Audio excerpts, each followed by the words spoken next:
E o Pierre Andrade entrevistou o advogado Cláudio Daledoni, responsável pela defesa dos policiais acusados de execução em Curitiba. Ele falou sobre a carreira e casos marcantes. Veja. Ele é um dos advogados mais conceituados da área criminal. Recentemente, seu nome esteve em todos os noticiários do país e gosta de atuar em casos difíceis. Cláudio Daledoni Júnior. Doutor, muito obrigado por receber a TVCI aqui no seu escritório. O prazer é todo meu. E já vamos começar o papo com talvez um dos últimos casos mais emblemáticos que você atuou, que foi a defesa dos policiais acusados de matar 5 pessoas que estavam em um carro furtado. Como foi trabalhar nesse caso? Veja, esse caso eu estou trabalhando nele há 9 anos, né? Foi um caso muito tumultuado sobre todos os aspectos. Existiam muitas ingerências, interesses nesse caso desde o início. Se teve uma atuação determinante do GAECO nesse caso, e se teve uma grande disputa de acusação e defesa em definir se aquilo foi uma execução de 5 jovens em atos típicos de grupo de extermínio ou se foi realmente um confronto. É um caso emblemático, não só pelo número de vítimas, mas também pela localidade onde ocorreram esses fatos e pela quantidade de policiais. Você perceba, nós temos um tenente, 2 sargentos, um cabo e todos aqueles soldados. Na verdade, começam sendo processados 14, um acaba falecendo por conta de uma perseguição, ele acaba morrendo nessa perseguição, outro deserta, fica mal psicológica e psiquiatricamente, deserta, vira um andarilho, tamanha pressão que esse caso exerceu nele, e os demais permanecem então sendo processados durante esses longos 9 anos. Sem registrar nesses 9 anos qualquer antecedente, qualquer desvio de conduta, permanecendo na excepcional conduta militar e, notadamente, prestando um serviço valoroso à sociedade. Então esse julgamento ele foi sendo marcado, ele foi sendo pontuado por tudo isso, mas a movimentação popular dizendo não à criminalidade foi uma coisa que foi a nota distintiva de todo esse julgamento, sabe? Algo que marcou muito. Esse realmente foi e é um júri emblemático, histórico e que vai deixar sua marca na história, na crônica judiciária brasileira. Já aproveitando o gancho, né, esse foi o júri que você mais se envolveu para trabalhar. É claro que você se dedica profissionalmente a todos os casos que você aceita defender, mas esse foi o que exigiu mais energias para poder estudar e fazer uma defesa bem completa? Veja, foi um júri que também exigiu muita energia, né?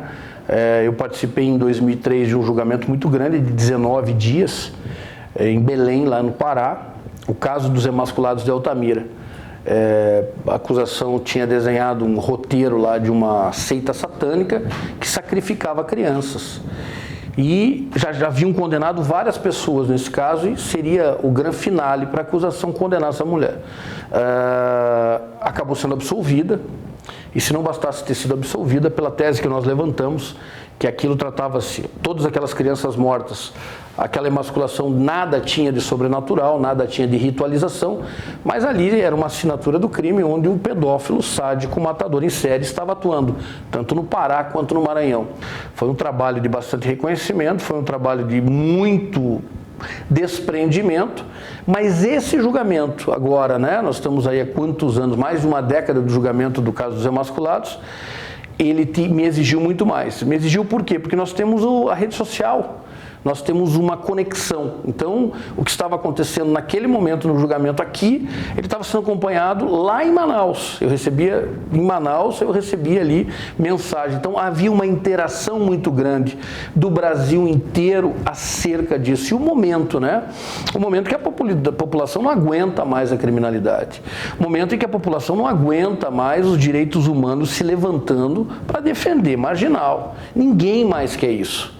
Há um sonoro não a esse tipo de postura.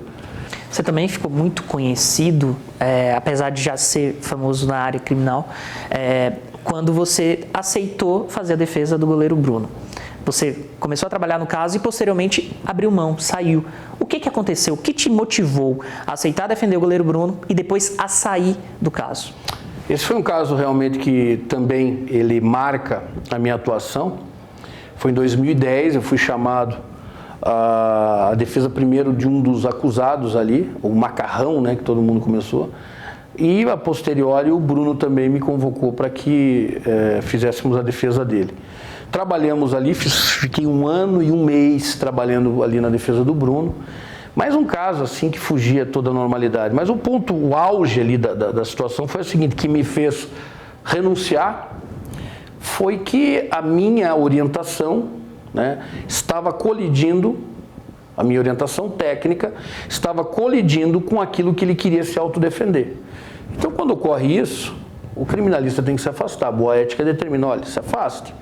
Agora, mudando um pouquinho de assunto, saindo dos casos famosos, para uma pergunta pessoal. O que te leva a aceitar um caso? Quando você tem contato com alguém que te procura, por que você diz sim ou por que você diz não? Você olha, o que te leva para pesar, aceitar ou não aquele caso?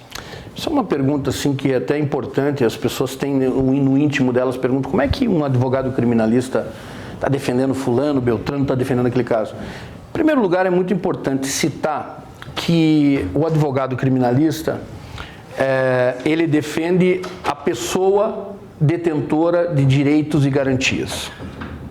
Então, o que se busca ali é que ele tenha um processamento justo e adequado. Por mais odiosa que seja a prática a ele imputada, nós não estamos ali fazendo juízo de valor. E assim, no português bem claro, é de se dizer também que o advogado criminalista, ele odeia o pecado, mas ama o pecador. Então, esses são os fatores que te levam a aceitar, assim. É você saber, por exemplo, aqui tem a possibilidade dele ser inocente ou, às vezes, até de uma maneira bem direta, sendo bem claro, pessoal, a projeção que pode ganhar com aquele caso também pode fazer você aceitar? Isso, quem falar o contrário disso, está mentindo, né? Então, aqui, quando eu topei fazer esse bate-papo com vocês, sabendo da seriedade de vocês, o advogado que disser que isso está mentindo, evidentemente que as causas, as que carregam uma repercussão, elas têm um atrativo a mais, não há dúvida disso. Isso não pode ser o objetivo maior de uma causa, nunca, né? Mas eu acabei ganhando uma marca de que as causas difíceis vêm para mim. Os profissionais também têm que ficar muito atentos hoje, sabe? Porque nós temos muita mídia. Esse processo, vou falar do caso Rodan, nós tínhamos assim aproximadamente 500 horas de mídia. Tanto só áudio quanto vídeo. Por quê? Porque a imprensa está muito presente. Nós temos câmeras de monitoramento, nós temos as pessoas filmando imediatamente. Isso tudo compõe um processo criminal. Você acha que hoje esse é o principal desafio, é saber trabalhar bem com a mídia e utilizar a mídia? Quando eu falo mídia, não estou falando apenas do jornalismo, mas até mesmo aquelas câmeras de segurança, até mesmo uma pessoa que passou e no momento estava filmando uma outra imagem, captou alguma coisa importante para aquele caso. Você acha que hoje o maior desafio é saber utilizar bem essas mídias para defender ou até mesmo para acusar em um determinado caso? Não tenho a menor sombra de dúvida. Falo sem medo de errar. Digo até mais, determinante. Quem investiga, quem acusa e quem defende tem que dominar essa ciência. Tem que dominar essa ciência que muitas vezes é arte. Tem que saber como foi, de que forma foi. Não há nenhuma sombra de dúvida.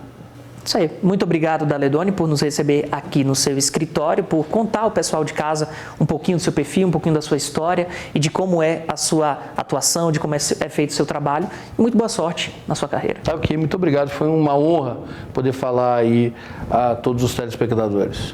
Perfeito.